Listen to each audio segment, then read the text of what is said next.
Welcome to the Bold Analysis. Happy Father's Day to all of you, all the fathers in this channel. I'm told grandfathers, stepfathers, biological fathers, foster fathers. Happy Father's Day to you, sisi kama wababa, and me, I'm a father of two. Immediately, Edwin Sifuna, Nairobi Senator and the ODM Deputy Party Leader, Otsotsi, made a statement on Saturday that the MOU between Raila Odinga and William Ruto collapsed died at the Central Police Station. I was very keen and I didn't rush to analyze that video because I wanted to see the rebuttal. Remember, Sifuna in Senate could not talk. He could not comment on this matter because Amason Kingi, and I want to believe it was designed, really banned him from talking after they had an altercation in the Senate. And the thing I was waiting to is how the Kenya Kwanza team will gonna react to that. So in this podcast, we are going to delve deep into two aspects of after that Sifuna reaction. Number one is what Kenya Kwanza is doing, the reaction in Western Kenya, and they're doing it in a different way. And then number two, we are going to look at the kind of messaging that William Ruto is making in response to that. Kindly subscribe to our channel, click the notification bell and like our videos. And thank you very much for supporting this podcast. We produce our video and we do this every day because of your support. Subscription is absolutely free. As I normally say, money cannot be deducted from your account because you subscribe to our channel. But when you subscribe, you'll be receiving notifications. Now, without much ado, this was the statement from Edwin Sifuna on Saturday. Kuja hapa mheshimiwa kwa ajili ya heshima yako. Wewe ni ndugu yangu, labda hatujuani sana, lakini tumefika mahali sisi kama viongozi wa jamii ya Mulembe tumesema saa ile wengine wamemaliza mambo yao ya kwao, wameanza kutafuta makazi. Sisi nyumbani lazima tutafute mandugu zetu. Unajua hapa nyumbani kuna watu wanafikiria kuna watu fulani hawezi kukaa pamoja, na hiyo ndio kasumba iko kwa Waluya. Wanajua Sifuna na Wetangula ati ni mbwa na paka, ati hatuwezi kaa pamoja. We want to change that notion. Sisi kama jamii ya Mulembe tutaanze kutafutana mandugu kwa mandugu kabla tuende kutafuta makuzo na wale mashemeji. Si ndio?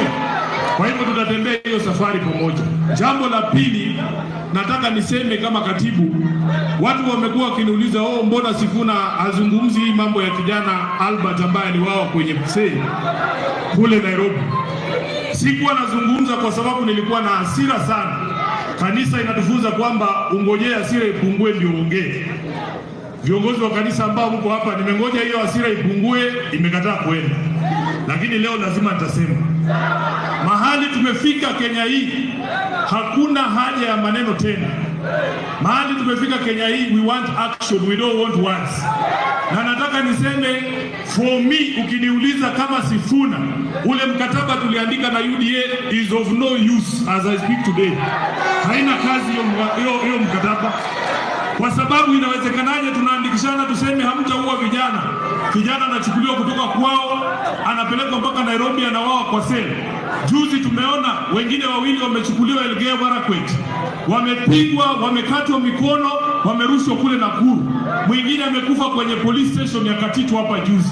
Na ndio maana nasema hiyo mkataba haina maana.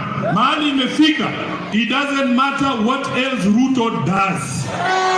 It doesn't matter what else he does. That agreement is dead. It is dead. The only way you can breathe life into that agreement ni urudishe uhai wa Albert na vijana wengine ambao wameuawa hapa mbele. Hatutashinda kila siku kuongea. Jambo la mwisho. Niendelee nisiendelee?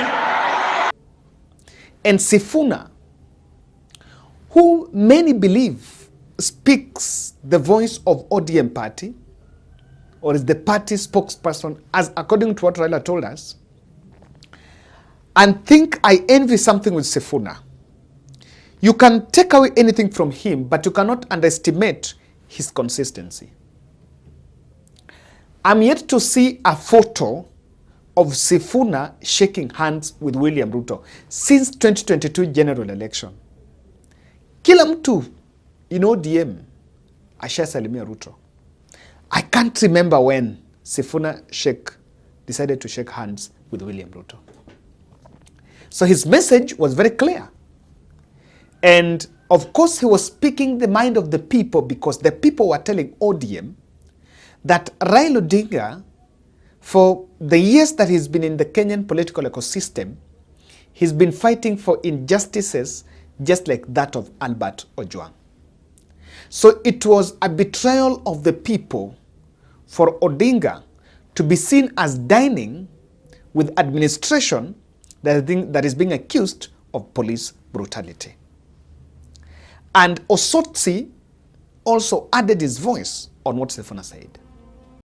Sisi kama chama cha ODM, we don't condone abduction and extrajudicial killings. Mambo ambayo imefanyika kwa ule kijana ambaye anatoka Homa Bay anaitwa Ojwang.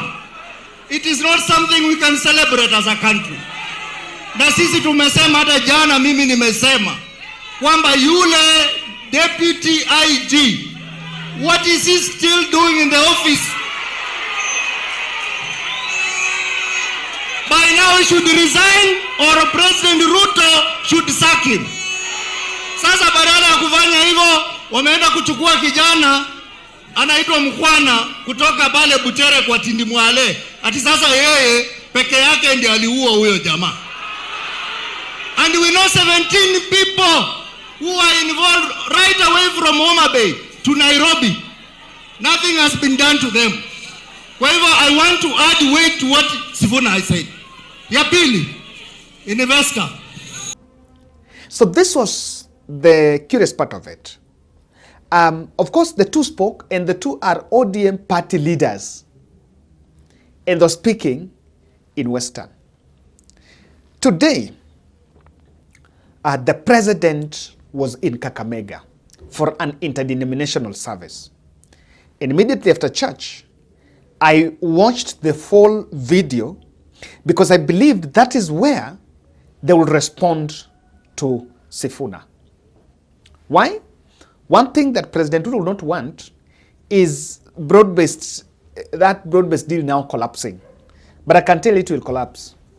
Moments to the general election, or immediately after general election, irrespective of the 2027 outcome. And in this breath, the person in that event, the president spoke for 52 minutes, never mentioned anything to do with Albert issue. All the leaders and MPs who also accompanied the president, none of them issued a statement about Albert issue, except this gentleman. Your Excellency, unajua kumekuwa na maneno kidogo Nairobi. Jana ile mambo ya yule kijana anaitwa Ojwang, nilimjua huyo kijana. Albert Ojwang alikuwa anafanya na timu yangu once in a while. Yesterday CCTV imetolewa from my hospital Mbagathi. There are many things we can do for the family. Tayari nimekaa na baba yake na bibi yake na mama yake. Hatuwezi mrudisha huyo kijana. Bibi yake nimempatia kazi Nairobi County. Hatuwezi rudisha huyo Albert. Baba yake tumemtafutia plot Homa Bay apate rental income generating. But hatuwezi mrudisha huyo kijana. What we want is justice. Haki itendeke. Haki itendeke. Na Your Excellency, nimefurahia tuliona kauli yako ambao ulitoa. Let there be no sacred cow. By the time alipelekwa hospitali, his body was cold. He had been dead for hours. I know you do not agree with the cover up. Kusikue na cover up. Haki itende? Wangapi wanataka haki itendeke kwa familia ya Ojwang?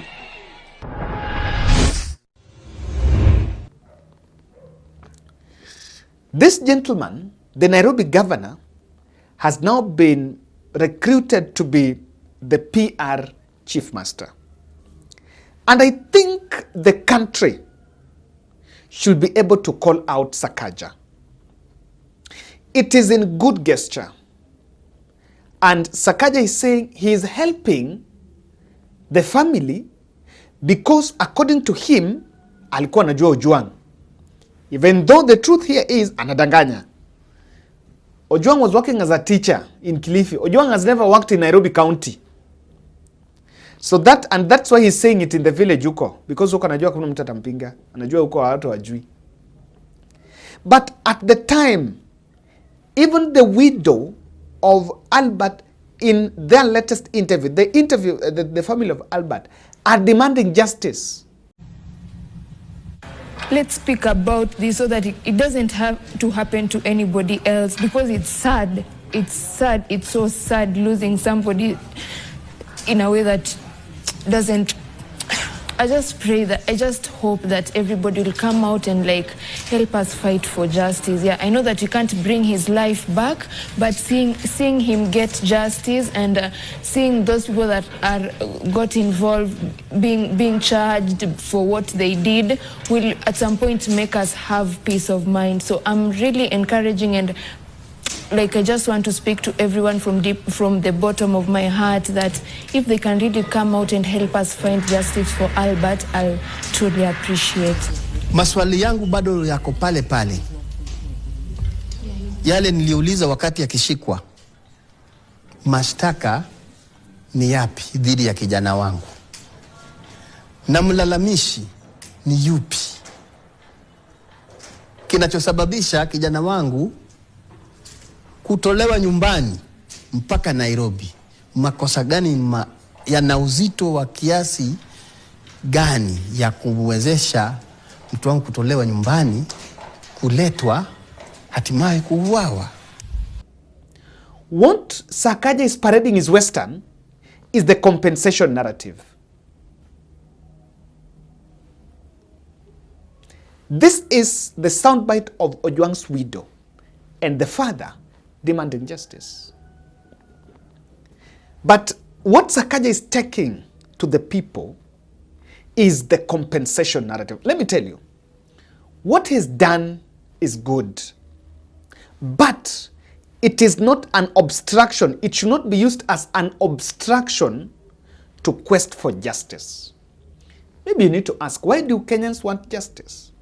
They want justice. Albert is gone. But should we live that way? The president never mentioned any word about it, and not even the other leaders. Shockingly, in a coded language, at the time the country is, the country is charged on justice for Ojwang, and the protests haven't been done, with people complaining that the state will be complicit by not being seen to be acting, the president is making this statement in Kakamega. That, I know in the context he's addressing Rigathi Gachagua, but the statement that I will not hand over power, a sitting president saying I will not hand over power. Hawana mpango. Musipoteze na we cannot hand over to people hawana mpango. Ati mpango yao Ruto must go. Sasa Ruto must go itakusaidia na nini? Hujui vile vijana wetu watapata kazi, hujui vile kilimo itaendelea, hujui vile watoto watasoma, huna mpango ya ajira ya vijana. You have no plan to do anything. Alafu ni mtakubali hii story yao watu ambao hawana mpango yoyote. Ati kazi yao kubwa ni ukabila. Shares, sijui ya nani, sijui chuki, sijui kisirani. Hata mwangalia wakiongea, wanaongea na kisirani mingi sana. Ni kama sijui nani aliwakosea. Na kama wako na kisirani na mimi, wawachane na Wakenya, wakuje tukutane kando huko. Ama namna gani? Nitawamalizia pale kando wao watu. Should worry us, this country. This statement was very deliberate. I know in analysis, we'll put it to the context. But I need to remind you that that is not the first time that the president is speaking in that context. Or this is what I mean. It is not the first time that the president is talking about opposition leaders. For quite some months, he's been talking about them. But the choice of will not hand over power to those who don't have plan. The message is not those who don't have plan. The message is will not hand over power. And if you check Twitter, what is trending is that statement of will not hand over power. Now, the objective there is a coded language intentionally to achieve an objective. And why do you think the president will intentionally spit on people's faces, on the masses? And the meaning is clear, that I am not going to hand over power in 2027. And let me tell you, this cannot be taken lightly. IBC was formed, it was micromanaged. We complained, even some people have been appointed who worked from State House. Oscar Sudi, not twice, not once, not twice, has mentioned aizishindwa wakiwa wapi. The challenging leaders around the president keep on saying, and his allies keep on saying, Uhuru served 2 terms, Kibaki served 2 terms, who waiting to serve 1 term. You think it is just a coincidence? It's not. And the president's tone is not very comfortable. And clearly, it is going to anger the masses who have been pushing for justice for Ojwang. And pause a minute and ask. The calls for justice for Ojwang mirrors blaming the administration. People have been blaming the administration for this. And even protests are being organized for Tuesday. In my next video, I'm going to look at that. Why will the president choose to make such, use such a coded language or make such a big statement? And that's a big statement. At the time, the masses are pushing back after Ojwang's death. Second thing, Sifuna was in Western News team and said the broad-based issue imekufa Central Station. It's no longer existing. But then it's not lying. It was amongst the MOUs to end extrajudicial, police brutality and extrajudicial killings. So, too good. Sifuna is telling us about land, job, pensionable fees, all that. You know why we are calling for justice? Do you know why the country is calling for justice? Just last year, parents lost their children. Wazazi wao wamebaiwa shamba.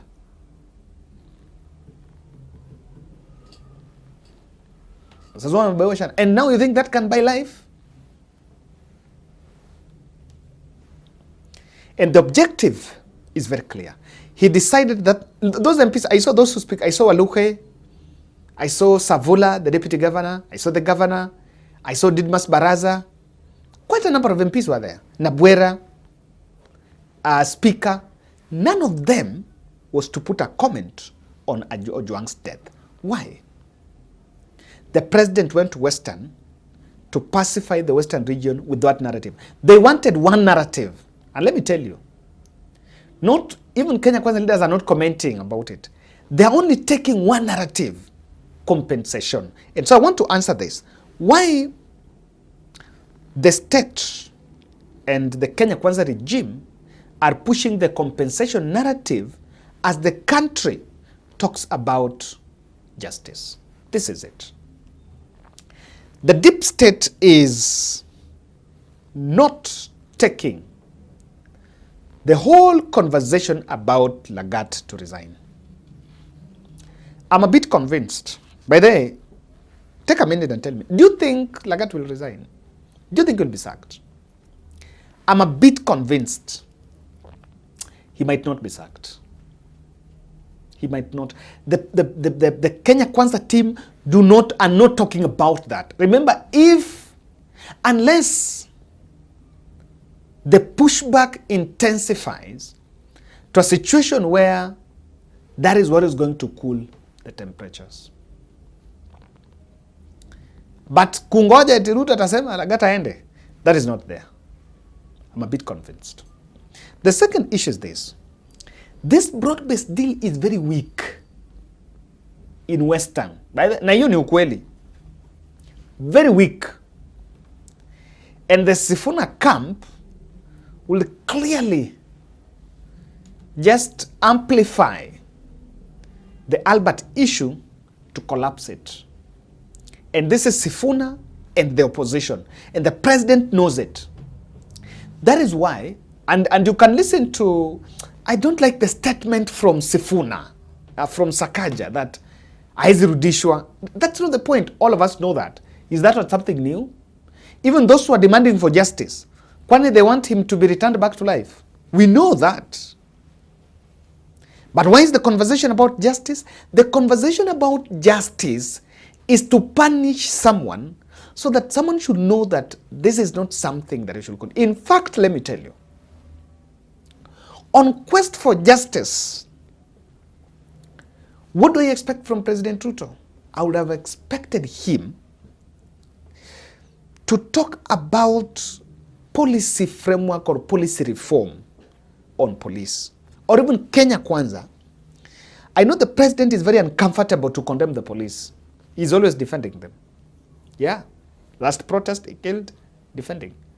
Now, this gentleman is killed because of a social media post, which the president has been a victim of that last year in December, when he said that these fellows were putting him in a coffin. So, and him and other leaders, Kenya Kwanza leaders, were also complaining about social media. So, that is why they're finding themselves in a tight place. And the president and his team cannot condemn the police. Ordinarily, I have had a proposal from Nyamai. Is it Nyamai? The former, this lady who was Wajakoya's running mate. She's saying, let the cells be placed under prison wardens because they're the ones that know how to manage. The conversation about this should change. For Kenya Kwanza, as we demand justice, they should also be telling us, moving forward, this is what we suggest should be done to avoid it. Remember, that is the conversation they should be taking. But not telling us about giving father, I don't know, building from father plot in Homa Bay. Come on. That probably, it would have been believable if it is being said by Iwanga, not Sakaja. Why not in Nairobi? Why do they want to build a plot for him in Homa Bay? Why not Nairobi? Because he's a governor in Nairobi. This is where he has land. Does Sakaja have land in Homa Bay? I think the president are also keen that these protests that are emerging around it will not spill over to Western. And keenly and lastly, the ODM Secretary General and the Deputy Party Leader, they spoke yesterday. You've not had ODM leaders condemning them, as always the norm. So President Ruto is feeling in the back room. When the Raila team are taking stock, and they're not just coming out clearly to speak, but what Sifuna and Osotsi are saying is actually what the position of ODM party. So it's just a matter of time. And you listen to Sifuna also said there that tutatafutana mandugu alafu ndio tuanze kutafuta makuzo na mashemeji. So this is a coded message, and that is why the president is in panic. Thank you.